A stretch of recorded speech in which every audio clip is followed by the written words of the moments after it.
Guys, welcome back to another episode of Atlas Survival Shelters. I hope you're all having a fantastic day.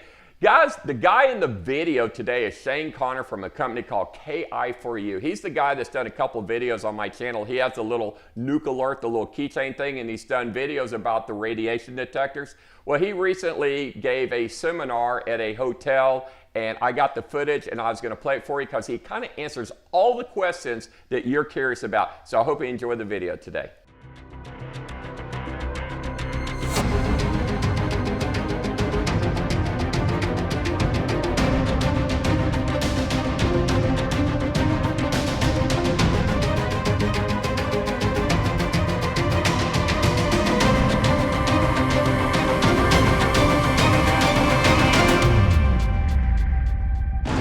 Good news about nuclear destruction. Bit of a perversive title. What we did was, this is actually an article from 2006. It was in WorldNet Daily. It was a 2-page article at the time. And since that time, we've continued to expand it. It's a 4-page article now, and we've tweaked it and tried to go ahead and make sure that we were spot on with it.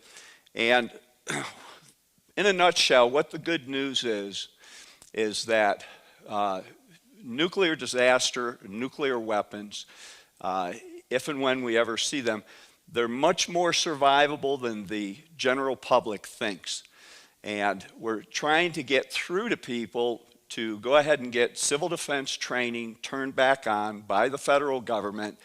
And what we're going to show today is that 90% of the potential casualties from a nuclear event are 100% avoidable if those affected populations had been taught beforehand in what to do and not do. And it's not about buying a lot of radiation instruments or $300,000 bunker or any of these things. It's simple things from the first instant of a nuclear flash. If you know what to do, and I'll just give it to you up front and we'll show how it works. It's simply duck and cover, which we've all heard of before, and on the other side of it, it's to shelter in place while the radioactive fallout loses its intensity very quickly. And these things aren't taught, and the challenge that we've had is that most people are of the opinion that if anything nuclear happens, everybody's going to die, or it'll be so bad you wish you had. And you can walk out of this room and do a random survey of 20 people. Just ask them, what would you do if suddenly there was a bright flash on the other side of town and you knew it was a nuclear disaster, it was a nuclear bomb just went off, what would you do? And 19 out of 20 people, if not all 20, are going to give you some version of bend over and kiss my butt goodbye. And that's the starting attitude that we have with people, is that they think that it's absolutely futile to think that you could do anything to survive a nuke. And with that attitude, they're not open to the solutions that we're trying to present here and we're trying to get across to people. I'd like to, let's see how we do this. And what we've tried to do is, we have a business. We sell radiation equipment. We're the only private radiation calibration lab in the country, non-government lab that recalibrates all of the old civil defense equipment, and we have over 100,000 of those pieces. And we also develop new products as well for civil defense. But what that does is it funds our evangelism to try to get the word out, and we've spent thousands of dollars online with banner ads on the top of the Drudge Report and doing things like this. This is a billboard in Salt Lake City, and it's not so much to get the public. See, the good news nuke will take them to this article we're talking about. It's not so much to hit the public directly with this, but we're trying to get the media to cover it. And that's part of the reason for, again, the good news about nuclear destruction being such a provocative title. Because of people's attitudes that you can't survive nukes, they're aghast that we would dare say such a thing. And it attracts them to it. So we're hoping at some point that we can get the media to cover it. And if they can, they would do it with a picture. and that picture then would include that URL so that we would get traffic there. And that's the goal if we can do that. It's not to change people's minds one at a time, but it's to try to get that media coverage. It's probably going to take some sort of nuclear scare in the country again before we're going to have the media take a look at us that much. We've been blessed by Jane and Art and Steve Jones and DDP and you know, for 20 years supporting us and our efforts, and I very much applaud and thank you for that. And I would also like to add that another mentor of ours has been Dr. Alan Brodsky, who passed away just a few months ago. He's been to our lab a couple of times in Texas, spent a couple of days with us, and we were in communication with him right up until a month before his passing, and he vetted all of our materials, and he was a huge supporter of civil defense, and he wanted to get it turned back on too. And we very much, I just want to acknowledge him and what he did and how much he supported everything we're trying to do here. In fact, one of his last books in 2016, he thought so much of the Good News article, which is our primary document out of half a dozen instruction pieces that we have, that he included it as the afterword in that book that he wrote. So,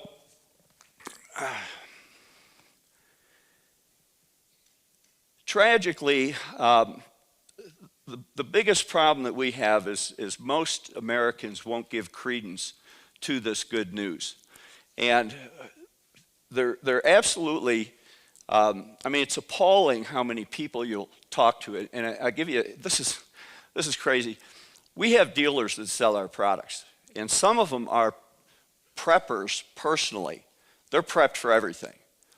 And I get talking to them about different stuff, and I found out that some of them selling our products for 20 years don't believe they could survive nukes themselves. And I get talking to them, and I find out that they look at nukes, like a lot of people do, as some asteroid hitting the Earth that killed all the dinosaurs. In other words, there is no surviving it. They've prepared for everything you could think of except for nukes.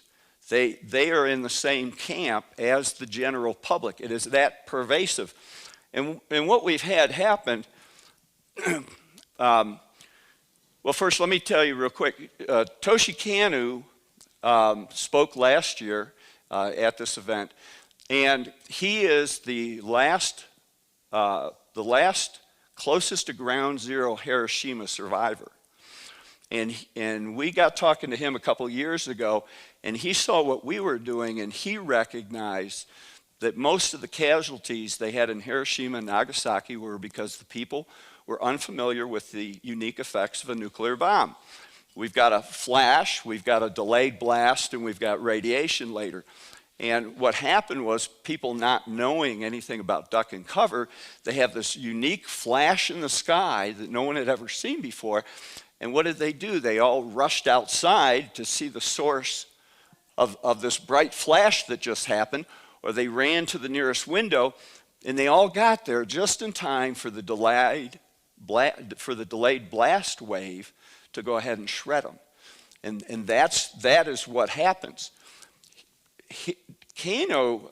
Toshi's concern with what he saw there is that he now lives in Salt Lake City, and he sees the same thing amongst the American people.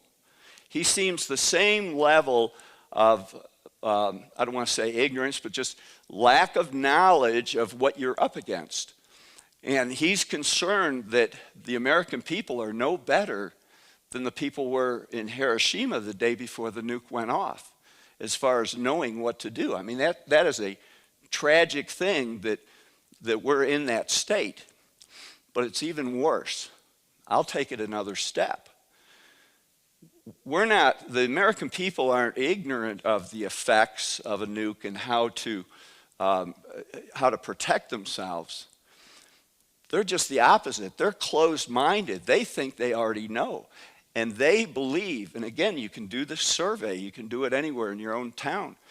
The majority of people think that if any nukes are unleashed, everybody's going to die or it'll be so bad you wish you had. And that's the starting point. And with that closed mind, those people are not open to hearing what you're hearing today, and they're certainly not going to be seeking it out. And that's our job to try to get through that. And ideally, the government, our whole push is that the government needs to turn back on civil defense of the people. We're not asking for billions of dollars for, provisioned fallout shelters for everybody like the politicians have. We're not even asking for that. All we're asking for is education to go ahead and teach the people, simply duck and cover with any bright flash, and then go ahead and shelter in place, and we'll explain for how briefly you have to do that. And again, you can do this without an awful lot of money involved in it or anything. This defeatist attitude that we're dealing with has been born of 65 to 70 years of the disarmament, anti-nuke, ban the bomb crowd. They have ridiculed anything that threatened their agenda of ban the bomb. They didn't want you to think that any kind of civil defense would have any utility for you. And we're to the point now where people look at scenes like this and they feel, oh, how naive we were back then to think that would save you. Well, look, if you're at ground zero, it's not going to. But 90% of the people that are at risk are further out in the blast zone where it would. Because what's going to happen is without this, you're going to have all the kids, and I have kids, I got grandkids, they're going to run to the nearest window with that bright flash. I mean, it's going to be an impulsive run to that window, and they're going to get there just in time for that delayed blast wave to shred them. And that is exactly what's going to happen if we fail to get this message out. I mean, we're looking at 90% of the casualties are further out in that survivable zone that if they duck and covered, they can avoid having that happen. And it's just absolutely tragic. But I mean, they've been incredibly effective through academia, through government, through business, and especially the movies. Everybody thinks that if any nukes get unleashed, everybody's going to die or it'll be so bad you wish you had. These people are not open to hearing this message, and they're certainly not looking for it. And again, the loss of life is just going to be incredible because of that. The biggest surprise for most Americans from the first flash of a nuke being unleashed is that they're still going to be here. But they're not going to be equipped to survive for very long. For instance, many could readily survive the delayed blast wave via the old duck and cover tactic, and that is very good news if they knew to do it as quick as the flash appeared. Unfortunately, most don't.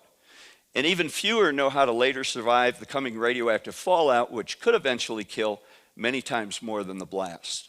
However, there is still more good news possible, as well over 90% of those potential casualties from fallout are avoidable too if the public was pre-trained through an aggressive national civil defense educational program. Simple measures taken immediately after a nuclear detonation by a pre-trained public can prevent agonizing death and injury from radiation exposure. Now, the government went ahead and did the national planning scenario number 1. It was originally a confidential internal 2004 study by the Department of Homeland Security. It got leaked, and then they went ahead and published it. It examined the effects of a terrorist nuke detonated in Washington, D.C. Now, what I'm talking about here would be applicable to any city, but just for Washington, D.C., they discovered that a 10-kiloton nuke, about 2/3 the size of the Hiroshima bomb, detonated at ground level would result in about 15,000 immediate deaths and another 15,000 casualties from the blast, thermal flash, and initial radiation release. Now, as terrific as that, horrific as those numbers are, and even without duck and cover, the surprising revelation here is that over 99% of the residents of the DC area would have just witnessed and survived their first nuclear explosion. Clearly, the good news is that most people would survive the initial blast. People need to understand that. But the sobering news is that we could very quickly, from that example, have another 250,000 people that would be at risk from the radioactive fallout headed towards them, depending on which way the wind was going for the different population areas that are there. But there's still some good news if those people were trained not to try to jump in their car, create this huge traffic jam where now they're exposed outside. If they would go ahead and just stay put and stay inside, for the vast majority of people, I mean, they just need to stay home, and if they still have electricity, watch it on TV. They don't need to get out there and clog up the roads. And when you have fallout, the wind's going to blow it in one direction. You're looking at maybe 1/8 of the compass rose. Downwind, it's a pizza slice, ever widening and dispersing. Those are the people that most have to stay in home. All the rest of the people around here, they just need to keep the roads clear and stay off. It's not even coming towards them. Okay, so the fallout, you know, if you're 20 miles away from the blast zone or 40 miles away from the blast zone, you just need to stay home. Odds are the fallout's not even coming towards you. But you don't want to get in the car and get, do another Houston hurricane run where you get to spend 2 days out on the highway. That's where you're going to get most exposed. The radioactive fallout is most dangerous early on, and we'll go ahead and show that coming up here too. Also, too, another study released in August 2008 by the RAND Corporation looked at a terrorist 10-kiloton nuke arriving in a cargo container and being exploded in the port of Long Beach, California. Over 150,000 people were estimated to be at risk downwind from fallout, again, many times more than from the initial blast itself. And see, most people think that if we have fallout, everything's contaminated forever, and you know, it just doesn't work that way. If it's a ground burst and it's in close, that area could be a Chernobyl for 5 miles forever, yes. But further out, for the rest of the people, where the bulk of the people are, it's a matter of the first couple of days you have to be in a protective mode while the fallout loses its intensity very quickly.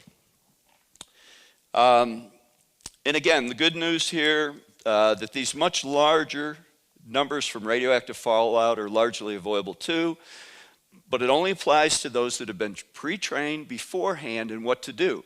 This is not news that we're going to be able to educate people about when it happens. You certainly aren't going to be able to educate them about duck and cover before that happens. I mean, you have to do it before it happens, because when the flash happens, you've only got seconds to hit the deck.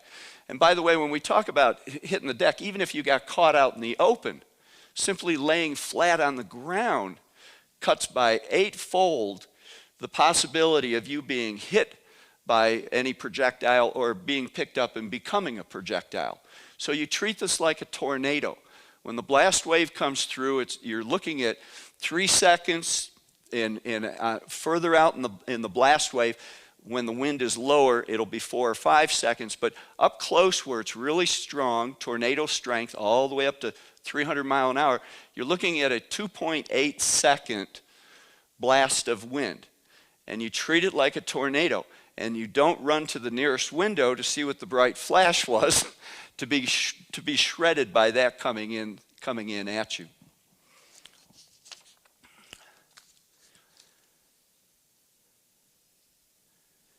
Let me see. I think everybody remembers this in Russia. So they have this meteor.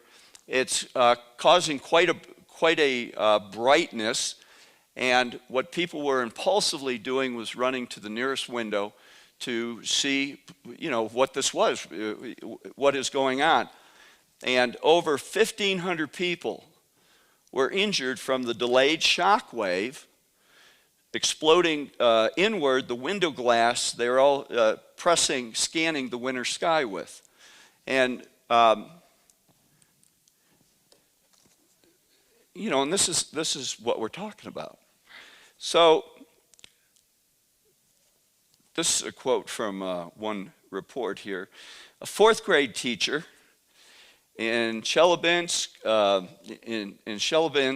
Yulia Karbasheva, was hailed as a hero after saving 44 children from imploding window glass cuts. Despite not knowing the origin of the intense flash of light, Karbasheva thought it prudent to make precautionary measures by ordering her students to stay away from the room's windows and to perform a duck and cover maneuver. Karbasheva, who remained standing, was severely lacerated when the blast arrived, and window glass severed a tendon in one of her arms. However, none of her students, whom she ordered to hide under their desks, suffered any cuts. So duck and cover, while underappreciated by most Americans, it's been shown to be simple and effective. And even as early, from Hiroshima and Nagasaki, we understood that duck and cover was extremely effective. According to the 1946 book Hiroshima, and this is incredible, in the days between Hiroshima and Nagasaki, atomic bombings in Japan, one Hiroshima policeman, after having survived the Hiroshima bombing, went to Nagasaki to teach the police about ducking after the atomic flash. As a result of this timely warning, not a single Nagasaki policeman died in the initial blast. Unfortunately, the general public was not warned of the heat blast danger following an atomic flash because of the bomb's unknown nature. Many people in Hiroshima and Nagasaki died while searching the skies for the source of the brilliant flash. I mean, this is so easy. And everybody, your children at school, everybody at work, everybody at home, if they don't know to duck and cover when there's an incredibly bright flash that's lighting up everything around them, if they don't know to hit the deck for 2 minutes, they're going to be running to the nearest window to see what it is, and they are running into the face of a 300-mile-per-hour tornado that's going to last 3 seconds. And it's such a it's going to be such a loss of life that's, it's so easily avoidable. It's so tragic. And this could be taught. Anyways, Robert Trumbull, the New York Times Pacific and Asia War correspondent, he wrote a book in '57, 9 Who Survived Hiroshima and Nagasaki, Personal Experiences. Let me see, I got this picture up here. Personal experiences of 9 men who lived through both atomic bombings. Talk about tough luck. You evacuate Hiroshima and you go to another town and you get there just in time 2 days later for the next bombing. Here's 2 stories. Satomi Yamaguchi, 29, Mitsubishi ship designer. And by the way, the Nagasaki military target for us was the Mitsubishi headquarters. Anyways, this fella, he's 29, Mitsubishi ship designer, who, by the way, who only died in 2010, age 93. This is a quote out of the book. Suddenly, and he's talking initially about Hiroshima, suddenly there was a flash like the lighting of a huge magnesium flare, Yamaguchi recalls. The young ship designer was so well drilled in air raid precaution techniques that he reacted automatically. He flung his hands to his head, covering his eyes with his fingers and stopping his ears with his 2 thumbs. Simultaneously, he dropped to the ground face down. He said, "As I prostrated myself, there came a terrific explosion.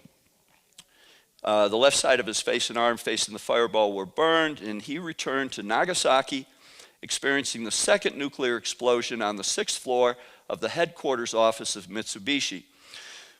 When he got there, and before that Nagasaki bomb went off, Spelling out the danger of flying glass, he urged his fellow workers to keep windows open during any air raid alert, and at the instant of the flash, to seize at once upon any shelter available. The second A-bomb confirmed young Yamaguchi's words, exploding in a huge ball of fire about a mile away. Yamaguchi's lecture, just an hour earlier, was not lost upon his colleagues. With the young designer's words still fresh in their minds, they leaped for the cover of desks and tables. As a result, said Yamaguchi, my section staff suffered the least in that building. In other sections, there was a heavy toll of serious injuries from flying glass. And then the second story, Masu Kamutsu, 40, was hit by a falling beam in a Hiroshima warehouse and was on board a train in Nagasaki when the bomb fell. Quote, the interior of the coach was bathed in a stark white light. Kametsu immediately dived for the floor. Get down, he screamed at the other passengers. Some recovered sufficiently from the daze of the blinding light to react promptly to his warning. Seconds later came the deafening crack of the blast and a shock wave that splintered all the windows on both sides of the train. The passengers who had not dived under the seats were slashed mercilessly from waist to head by glass flying at bullet speed. So obviously, duck and cover with any bright flash. Tell your kids, tell your grandkids. And also with this document at goodnewsnuke.com, try to get that to your teachers, emergency managers at your local town, goodnewsnuke.com, and try to share this information with them. And a lot of times, you might, if you don't get a good response, if they're not really receptive to it, be prepared that for a lot of this stuff, it's going to require something to have happened in the world nuclear, and to where this ends up being news on the top of the fold. And we've got a lot of opportunities for that to happen, unfortunately. And top of my list is India, India, Pakistan, and China, that corner right there. And of course, we've got Iran and North Korea, and you know, Russia and China and all the gang. But and there's a lot of people that are trying to do something, you know, as far as terrorist nukes and whatnot. So inevitably, it's going to come back up, and when it does, you're going to have people that are going to be more receptive then to taking a look at this information. And it's so easy to go ahead and have teachers simply be instructed to make sure that they can corral their kids and not let them impulsively rush to the window. It could make such a huge, huge difference. Well, terrorist nukes will likely be smaller than the Hiroshima bomb, which was 16 KT. In a modern superpower conflict today, the nukes are going to be larger. Most of them are going to be in the 100 to 500 KT range. Yes, we've got bigger, we've got smaller, but most of them are in that neighborhood. And the reason they're a little bit smaller is the targeting is so much better. The being able to micronize everything is smaller. They're able to get a bigger bang in a smaller package, et cetera. So most of the weapons are going to be in that neighborhood. So let's look at the top end of it, and that would be the 500 KT. If you can see the 2.2 mile marker on there, the middle button, is it the middle button? Isn't that it right there? Yeah. Okay. That's also the 10 psi overpressure area, and that's the area that 10 psi or higher. That's really the ground zero, or the too close to ground zero to survive if you're outside and above the ground. Okay, so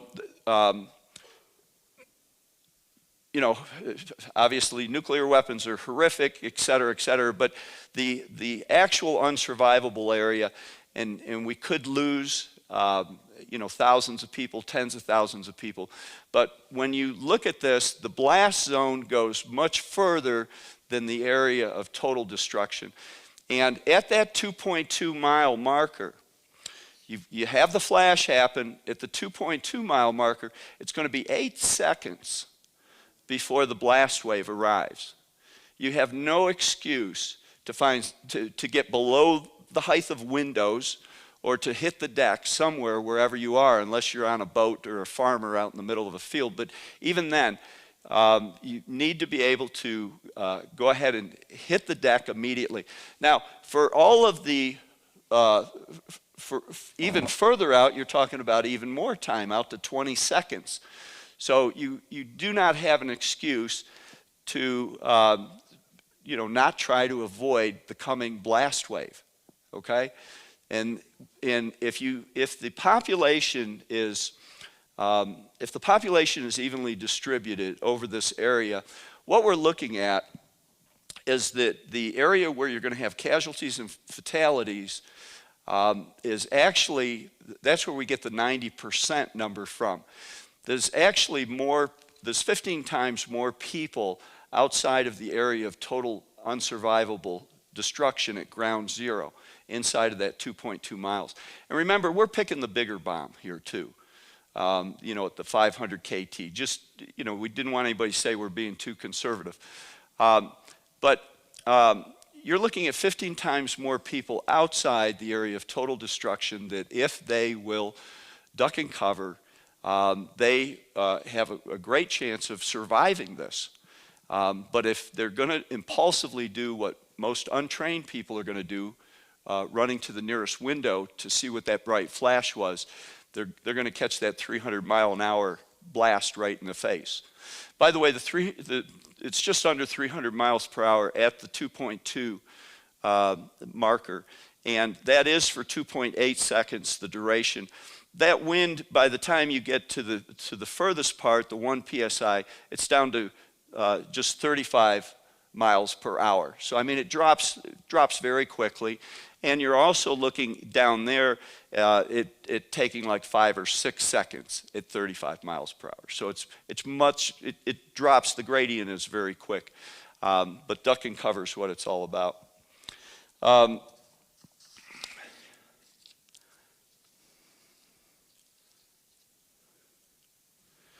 Okay. This just shows a little bit more. This ties into the same chart that you just saw before. By the way, links, the Good News article doesn't have all these pictures. But all of these pictures are linked at the bottom of that article. So you get it, if you end up going to goodnewsnuke.com, you're going to end up being able to reaccess all of these different documents. And these come from FEMA publications. These are not things that I created. But it's showing that 10 PSI number and why you want to be ducking covering for anything to the right of that. And the other big part of it, so we survived, we duck and covered and we survived, and now we've got this big mushroom cloud over us, and we're going to have this fallout coming. Now, again, the fallout is going to be going out in a thin pizza slice that at most is going to be 1/8 of the compass rose, whichever way the wind is blowing it. So if you're the unlucky one and you're underneath that, what you're going to be having, for instance, I mean, it could be a higher intensity, but the important thing on this chart is the 7-10 rule. And what's happening is that even 1 hour afterwards, if it's 1,000 Roentgen per hour, that would, if you're out in that, that's a fatal dose in about 35 minutes. You're not going to fall over dead, but that's one of those things where you wish you could, because next week and a half, your history. That's about 35 minutes, you would be dead. What's fascinating is the radioactive fallout is dangerous because it's giving off so much energy, which also means it gets weak very quickly. And as you can all see with this chart, in 7 hours, it's only 1/10 of 1,000. Now it's down to 100 Roentgen per hour. And that's how quickly it drops. And if you can shelter in place, even just for the first 7 hours, of this. And by the way, when fallout starts falling, even if you don't have an instrument, if you have a white sedan or white paper or a white windowsill, fallout is aptly named fallout because it falls out. It's big and heavy enough. It's going to be like little black and brown granules of sand. You're going to actually see it on a white surface. So even if you don't have an instrument, but you've seen the mushroom cloud, you see the anvils blowing towards you, and now you start seeing some of this dust showing up, you need to hunker down. The hunkering down time has commenced. Once it starts falling, usually all that will fall in about an hour. So once it does start, the peak of it is going to be within about an hour. You're going to be at your maximum amount of intensity for your area right there. And if you had an instrument, you could actually see it, falling off this dramatically. So in 7 hours, it's only 1/10 as lethal as it was initially. In another 7-fold increase in time, roughly 2 days, it drops down again, and you've dropped it down to 1/100th of what we'd started with originally. Okay? So ideally, what you would be looking at doing if you're in an area of the fallout is you want to be able to hunker down for 2 to 3 days. And this can be done without a $30,000 bunker or real fancy setup. And again, for a lot of people, for 7/8 of those people all the way around, the fallout didn't even come towards them. Okay, it's just for the people in the pizza slice that the wind blew it down to them. So this just gives you an idea, a rough idea. Again, these are all from old FEMA documents. What we're doing when we're dealing with radioactive fallout, we want to increase our distance from it, and we also want to try to put some mass between it and us to attenuate or absorb it, because it's going to be on the roof, it's going to be on the trees, it's going to be on the ground, and we want to try to get some distance from it. And the interesting thing about the distance is if you're looking at, if this is a 6-inch wall here, and on the outside is the fallout, and here you are inside, and it's 2 feet from here to here, and if the radiation is 100 Roentgen per hour right here, if you could measure it, if you could take this 2 feet and just double the distance to 4, this reading is now going to be 25 Roentgen. So the distance really makes a big difference. You want to get in the middle of your house. If you have a basement, you go to a basement in a corner because now you got earth on that corner. But if you don't have a basement, you want to get to the middle of whatever structure you have to work with, as far away from the outside walls as possible. It'd be good to have plastic, duct tape, because if you suffered any broken windows with the blast wave, you want to make sure you don't have the fallout blowing inside. We've defeated the purpose of the distance. So, that would be good to have as well. How are we doing time-wise? Let's see. You've been talking 38 minutes, so you have 22 left. Okay. It's tough after a big Mexican lunch, isn't it? You leave time for questions. Yeah, absolutely. Okay, so anyways, just a few more ideas on what you can do at the house. Crescent Kearney has an excellent video out there of doing this in his own home. He's taking cardboard boxes, he's filling them up with dirt, he's just piling them around. We're making mass. It's unbelievable how well you can attenuate the radiation that's outside. And it's this simple.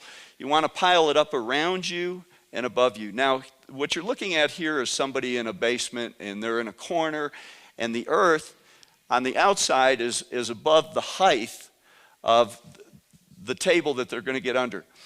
Look, I understand it's going to be cramped and uncomfortable, to be under here for a couple days, okay? But you can do it.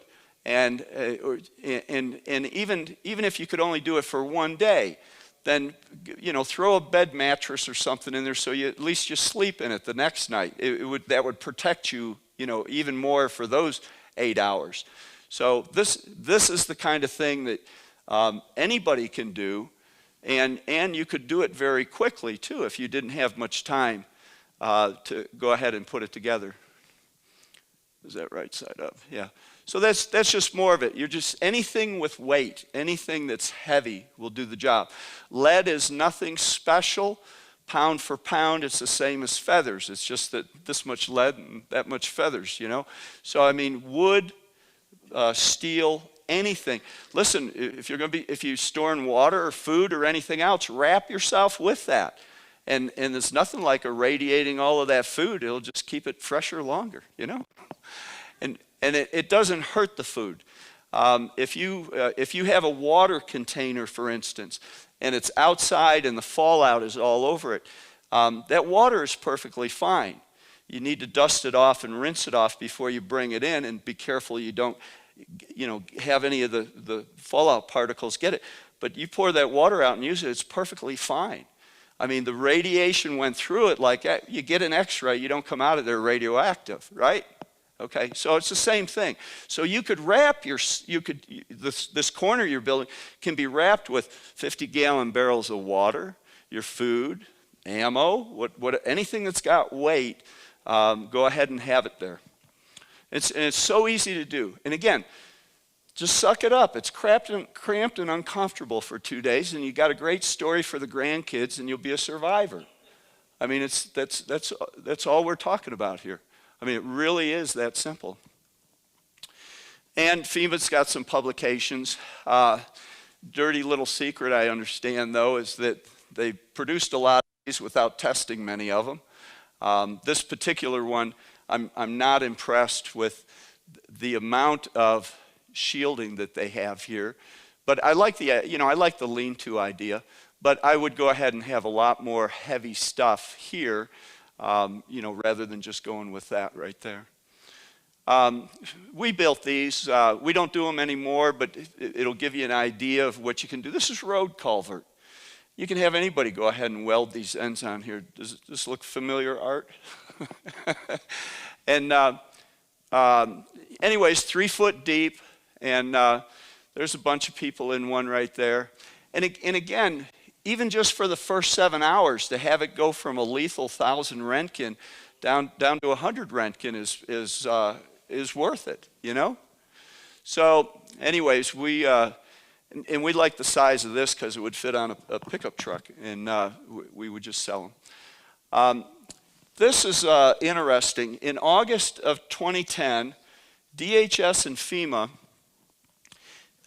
invited proposals from emergency managers, federal, state, local governments, anybody any kind of stakeholder, on what they most need to do that would save the most lives. And they invited anybody to go ahead and submit proposals. They were put online, and then anybody could comment on them, and the comments were shown, and then anybody could vote on them, and vote on the one that they thought FEMA and DHS most needed to pursue. And then this was going to be taken to Congress and submitted to Congress, and it was also for, to get additional funding to make it happen. And then it was also going to go through all of these agencies to see if they could prioritize it. Anyways, the idea that we put through is what you've been hearing today. And in this, and it's a shortened version of the Good News article, and it talks about how easy it would be to train people, and we're not asking for billions for, provision fallout shelters like all the politicians have. We just want to train the people to duck and cover and shelter in place. Just very straightforward. But I got a little bit nasty in it, and I said towards the end that, and this was during the Obama administration, that if we have a nuke hit a city, the after-action report will show that 90% of the casualties were 100% avoidable if only the people had been pre-trained in what to do and not do. And that administration will have blood on its hands. And I don't understand why our government contracts have slowed up so much, but these things happen. Our idea out of, I think it was 236 different propositions. Our idea won. It was number one. So, everybody got it. Jane, you commented on that for us, and Steve Jones and a lot of other people. We reached out to everybody. And if there's anybody here that commented on it too, I appreciate it if you remember it. So anyways, I'm thinking, oh man, we finally broke the log jam. I mean, we've made it. We're going to get civil defense turned back on again in this country. And again, I always made it a point that we're not talking about billions of dollars for fallout shelters and all. We're just talking the training. And how simple could that be? I mean, in 20 minutes, you could go ahead and teach this. So nothing happened. It went to Congress, and I didn't see any action. I didn't know how to find any action. And then we found that this story came out in USA Today in the middle of December. And I've pulled out just a few snippets. And this is the Obama administration, and I don't know if this is just CYA action on their part to be on record saying this stuff, but they're calling it a survivable event. And the media was kind of dumbfounded, like there's no nuclear news, there's no, where did this come from? And they said it's a survivable event. They're talking about sheltering in place. And they're talking about how the radioactivity dwindles. And stay in, stay safe, wait for instructions. You can't outrun a fallout cloud. And fatalities from fallout are 100% preventable. I mean, finally, they were saying it. So this was December 15th in USA Today, and this was talking about a dry run that they were doing over there. So to their credit, they may have been moving in this direction already. I can't make the solid cause and effect of us winning, that competition there and then this stuff showing up. But then it also showed up the same day in the New York Times. And, which is, this is a big deal if they had then gone and taught everybody something, if they'd actually made it, where they got it into the schools and taught all of this again. But there's some more snippets from it again. Public education is the key. People are going to have to save themselves. The government is not going to miraculously show up when the flash happens in the sky. You're going to have known beforehand what it is you got to do and not do. So nothing more came of it. Sad to say, but maybe it's like turning the Titanic. But there are people that understand what's going on. We have seen that the ready.gov site is starting to show some more of this. I'd like to see more duck and cover.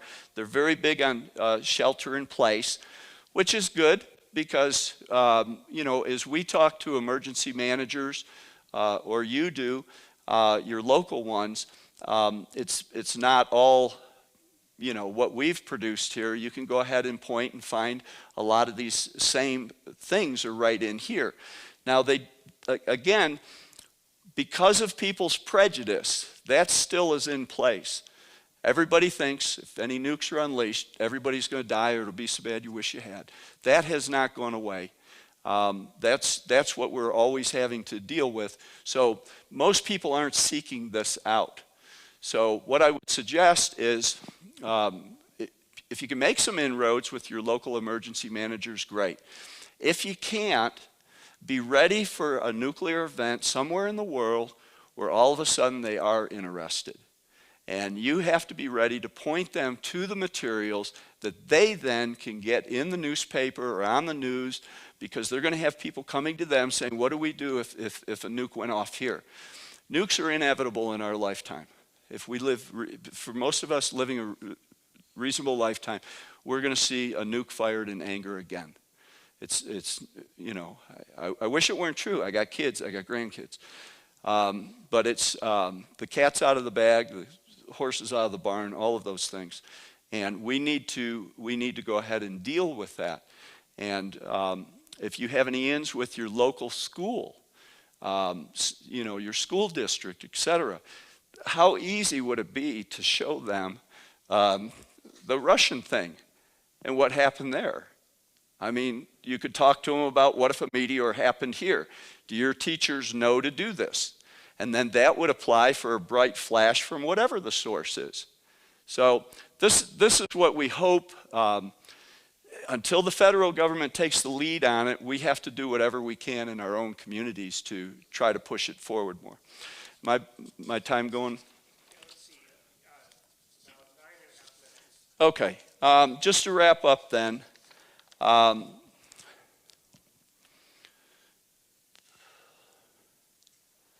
Anyways, there's no greater nor more legitimate primary responsibility of any government than to protect its citizens, and no greater condemnation awaits that government that fails to, risking millions then perishing needlessly. We all need to demand renewed public civil defense training, and the media needs to spotlight it by questioning officials and politicians until the government corrects this easily avoidable but fatal vulnerability. In the meantime, though, don't wait around for the government to protect you. If you go to goodnewsnuke.com, what you're going to find down near the bottom is you're going to find a link to what to do if a nuclear disaster is imminent. And that's a 12-page document we have that goes into even more details on how to do sheltering in place, how to go ahead and do all of the stuff that we've talked about. It'll give you more of the nuts and bolts of it to take it the next step. Then what I would suggest is the Good News article, post links to it or pass copies of it, the Good News article to friends, neighbors, relatives, fellow workers, churches, and community organizations with a brief note attached saying simply, "We hope and pray we never need this, but just in case, keep it handy." Few nowadays will find that approach alarmist, and you'll be pleasantly surprised at how many are truly grateful. Everyone should also forward copies to their local, state, and federal elected representatives, as well as your own community's first responders and local media, all to help spread this good news that's liberating American families from their paralyzing and potentially fatal myths of nuclear unsurvivability. Bottom line, we could easily reduce by 90% the lethality of all Chinese, Russian, North Korean, and Iranian missiles and any terrorist nukes too, quick as the public is trained up in blast and fallout civil defense basics again, and that is the very good news. Thank you.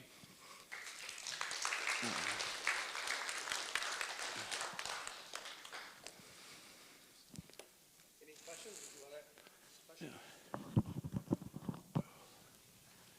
I'm Joe Chinworth. I'm here from Utah. Yes, sir. And I'm wondering, what could each of us do when we get back to home to get some things going? What's your approach on that? Read goodnewsnuke.com and see if you feel that it's a good tool to point other people to. And then whether it's, if you have any connections with media or school boards or your local emergency manager, your fire department, oftentimes is the same man, police department, any of these people, let's see if we can get them up to speed on it. And I would also keep in mind too that do what you can, but if you can't get it too far, understand, and we've seen this repeatedly, there might have to be something in the news first to get them all to put it on the top of the list. And if you're ready then to put it in their hands when they're ready to hear it, that might be what we have to do as well. Following up on what I just asked, I'm a retired teacher from high school and 2 universities, and I would like to know what I could do to move things now. Do you have any ideas on that?